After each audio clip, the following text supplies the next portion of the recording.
Welcome to ML classes. ML classes में आप सभी का स्वागत है। आज हम कक्षा 8 की अभ्यास 1F को पढ़ने से पहले इस अभ्यास के कुछ कॉन्सेप्ट को समझेंगे, जिससे कि आप अभ्यास के प्रश्नों को आसानी से हल कर पाएंगे। हम इसमें क्या देखेंगे? सबसे पहले हम इसमें देखेंगे योग का तत्समक अवयव। और क्या पढ़ेंगे इसमें?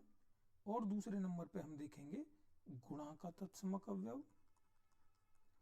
गुणा का तत्समक अवयव। और क्या देखेंगे हम इसमें? हम इसमें देखेंगे योगात्मक प्रतिलोम और गुणात्मक प्रतिलोम।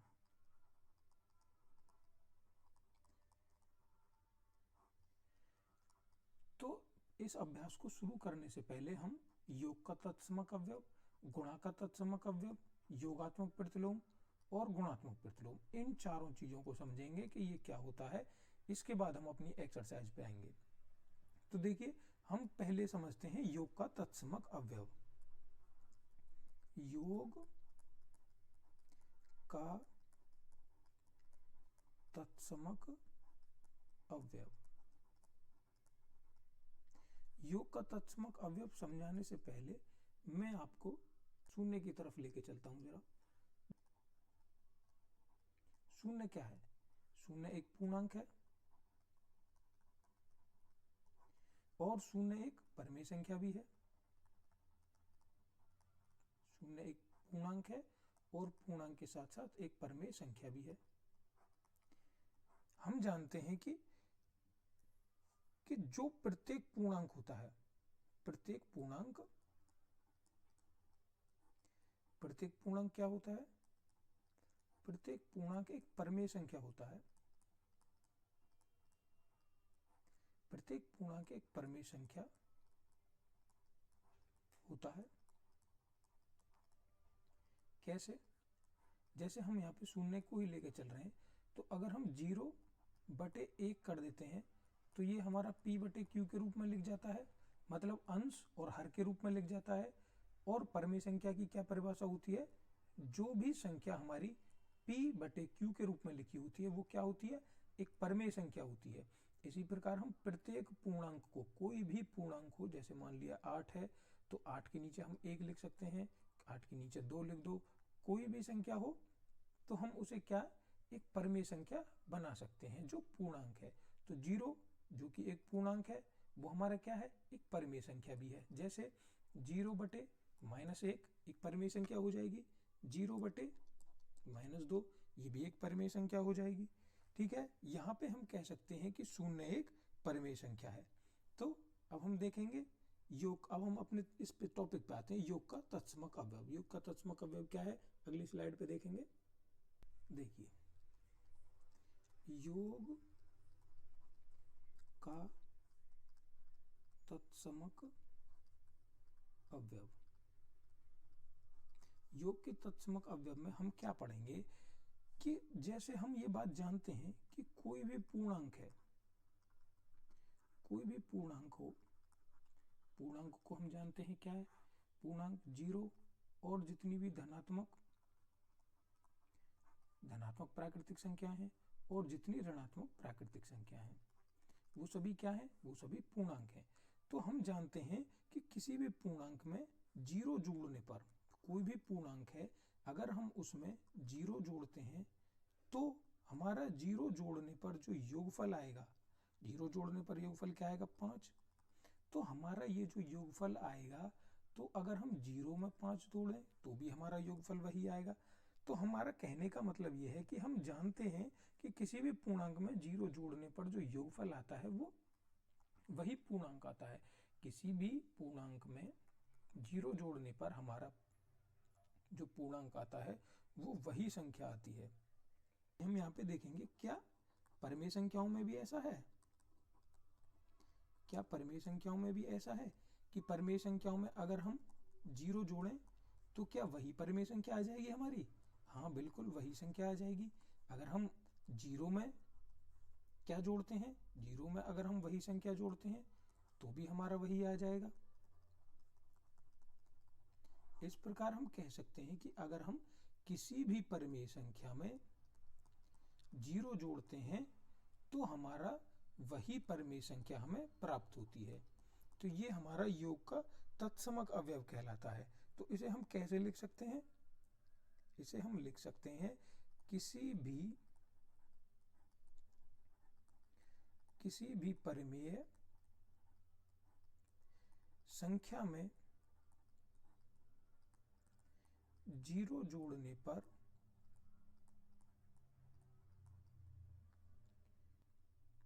या जीरो में वही परिमेय संख्या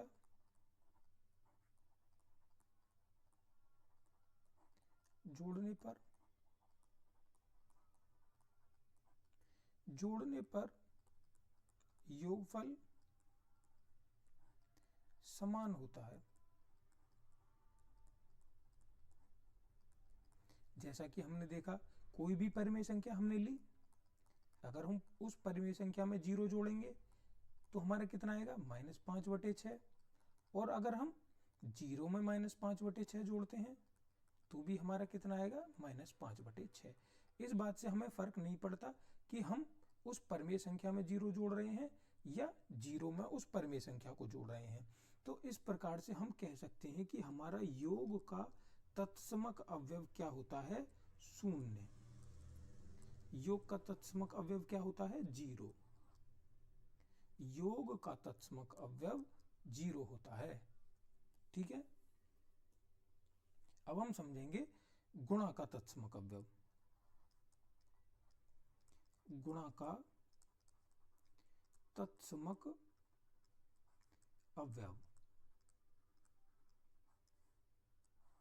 जिस प्रकार हमने देखा कि योग का तत्समक अवयव क्या होता है? जीरो, इसी प्रकार गुणा का तत्समक अवयव क्या होता है?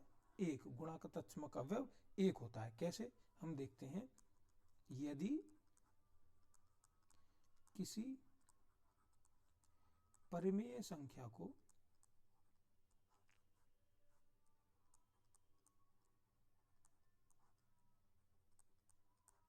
एक से गुणा करें या एक में परिमेय संख्या से गुणा करें तो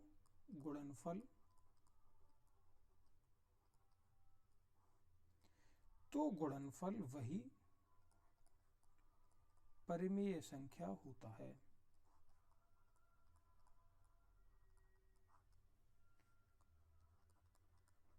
वही परिमेय संख्या होता है। क्या कहा गया है यहाँ पे? यदि किसी परिमेय संख्या में, मान लिया, देखो कोई परिमेय संख्या है, मान लिया -4/5, कोई परिमेय संख्या में एक से गुणा करें, ठीक है, एक से गुणा कर दिया, तो गुणा करें या एक में उसी परिमेय संख्या से गुणा करें तो गुणनफल, इधर का गुणनफल और इधर का गुणनफल हमेशा वही परिमेय संख्या होता है। तो इसकी और इसकी गुणा करेंगे, एक की हम किसी में गुणा करते हैं तो हमारा वही आ जाएगा। यहाँ भी -4/5 आ जाएगा, यहाँ भी -4/5 आ जाएगा। तो किसी भी परिमेय संख्या में या तो हम एक की गुणा करें या उस परिमेय संख्या की एक में गुणा करें तो हमारा गुणनफल जो आएगा वो क्या आएगा? वही परिमेय संख्या आता है। एक और लेके देखते हैं, -3/4 में अगर हम एक की गुणा करें तो कितना आएगा? -3/4। अगर एक में -3/4 की गुणा करें तो क्या आएगा? -3/4। तो हम कह सकते हैं कि गुणा का तत्समक अवयव क्या होता है? एक होता है गुणा का तत्समक अवयव। अब हम अगले टॉपिक की तरफ बढ़ते हैं, योगात्मक प्रतिलोम। नंबर 3,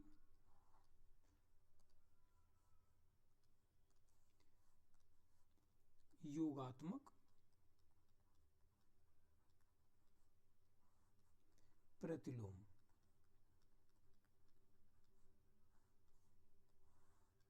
योगात्मक प्रतिलोम में हम क्या कह सकते हैं?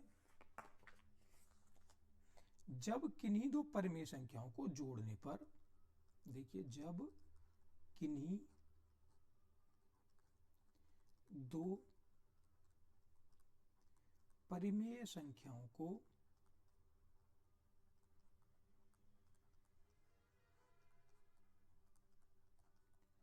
जोड़ने पर योगफल शून्य हो तो वे दोनों परिमेय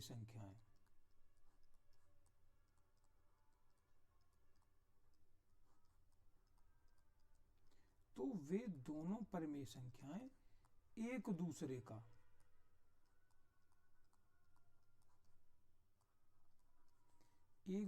का योगात्मक प्रतिलोम होती हैं।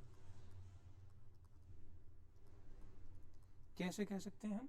जब किन्हीं दो परिमेय संख्याओं को जोड़ने पर योगफल 0 आता है तो वे दोनों परिमेय संख्याएं एक दूसरे का योगात्मक प्रतिलोम होती हैं या कहलाती हैं। जैसे हम एक एग्जांपल से समझते हैं। जैसे हमने लिया एक परिमेय संख्या, हमने ली -3/4।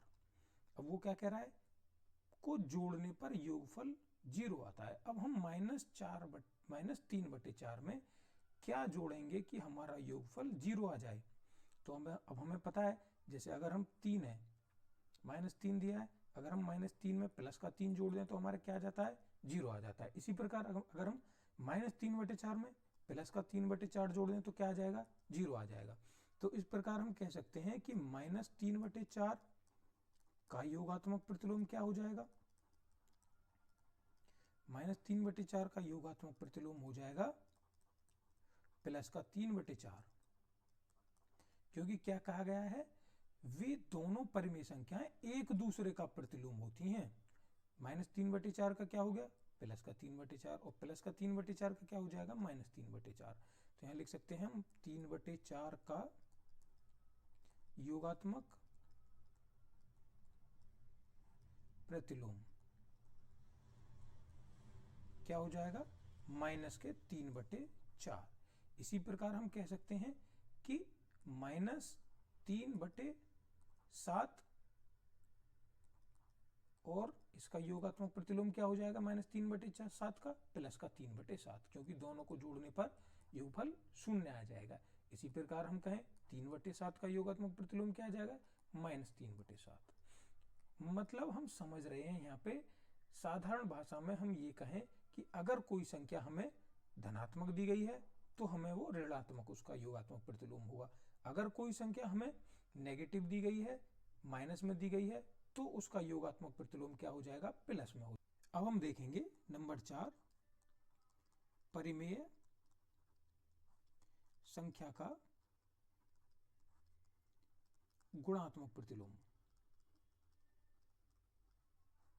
गुणात्मक प्रतिलोम इसमें क्या है कि जब किन्हीं दो परिमेय संख्याओं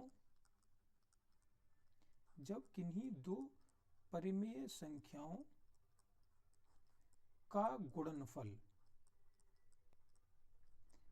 देखिए, क्योंकि ये गुणात्मक प्रतिलोम है तो हम क्या लेंगे? गुणनफल। पीछे योगात्मक प्रतिलोम था तो हमने क्या लिया था? दो परिमेय संख्याओं का योगफल। तो यहाँ पे हम लेंगे गुणनफल। एक हो, जब किन्हीं दो परिमेय संख्याओं का गुणनफल 1 हो तो वे दोनों परिमेय संख्याएं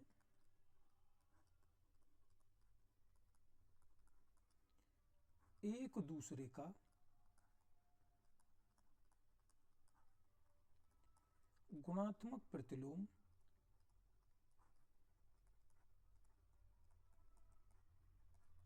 कहलाती हैं। जैसे हम कैसे समझेंगे इसे, जब किन्हीं दो परिमेय संख्याओं का गुणनफल, देखिए माइनस हमने लिया -3 का गुणनफल हमें 1 लेके आना है, तो -3 में हम कितने की गुणा करें, -3 में हम कितने की गुणा करें कि हमारा गुणनफल, कितने की गुणा करें कि हमारा गुणनफल 1 आ जाए। तो अगर हम -3 में 1 बटे -3 की गुणा कर दें तो -3 से -3 कट जाएगा, हमारा आंसर क्या आ जाएगा 1। तो इस 1 बटे -3 की गुणा कर दें तो हमारा क्या आ जाएगा 1। इसी प्रकार अगर हम एक संख्या लेके चलें कोई और, अगर हम यहाँ लेके चलते हैं -5/7, तो अगर हम -5/7 है, हमें गुणा करके कितना लेके आना है 1 लेके आना है। तो गुणा करके हम कैसे लेके आ सकते हैं, हम भाई विपरीत, अगर विपरीत गुणा कर दें हम ऊपर 7 की और नीचे 5 की, तो 5 से 5 कट जाएगा, 7 से 7 कट जाएगा, माइनस से माइनस कट जाएगा, तो हमारा आंसर क्या आ जाएगा 1। तो इसी प्रकार हम क्या कर सकते हैं 7 बटे -5 की गुणा इसमें कर दें तो हमारा क्या आ जाएगा 1। तो गुणात्मक प्रतिलोम हम कैसे करते हैं, अगर हमें कोई भी संख्या दी गई है, मान लिया हमें -1/3 संख्या दी गई है, तो हम क्या करते हैं, सिंपली हमें करना कुछ नहीं है, उसके अंश को हर बनाना है और हर को अंश बनाना है, उसकी गुणा कर देंगे तो हमारा आंसर क्या आ जाएगा 1 आ जाएगा। तो -1/3 का गुणात्मक प्रतिलोम क्या हो जाएगा, का गुणात्मक प्रतिलोम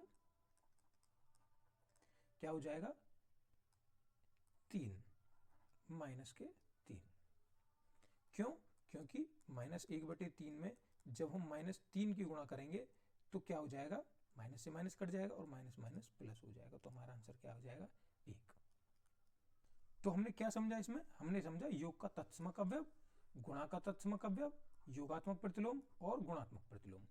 योग का तत्समक अवयव क्या होता है, योग का तत्समक अवयव 0 होता है, गुणा का तत्समक अवयव क्या होता है 1 होता है, और योगात्मक प्रतिलोम में हमने क्या देखा कि अगर कोई भी संख्या हमें दी गई है तो हमें क्या करना है, हमें उसका अगर कोई प्लस में दी गई है तो हमें वो संख्या माइनस में वही संख्या मान लेनी है। जैसे 1/2 है तो उसका योगात्मक प्रतिलोम क्या हो जाएगा -1/2। इसी प्रकार गुणात्मक में हमने क्या सीखा, अगर कोई हमें संख्या दी गई है -5 दी गई है तो हमें क्या करना है, उसका योगात्मक प्रतिलोम हमें उसका अंश का हर बना देना है। एक -5 का क्या हो जाएगा 1/-5। तो ये हमने समझी 4 चीजें यहाँ पे। अब हम अपनी अभ्यास को जब हम हल करेंगे 1F को तो हम आसानी से सरल कर पाएंगे, हमें कोई समस्या नहीं होगी। तो उम्मीद करता हूँ ये सभी आपको समझ में आया होगा। अगर आपको वीडियो अच्छी लगी है तो वीडियो को लाइक करना, चैनल को सब्सक्राइब करके रख लो, और अगर कोई समस्या है तो कमेंट बॉक्स में कमेंट करिए। वीडियो को देखने के लिए धन्यवाद।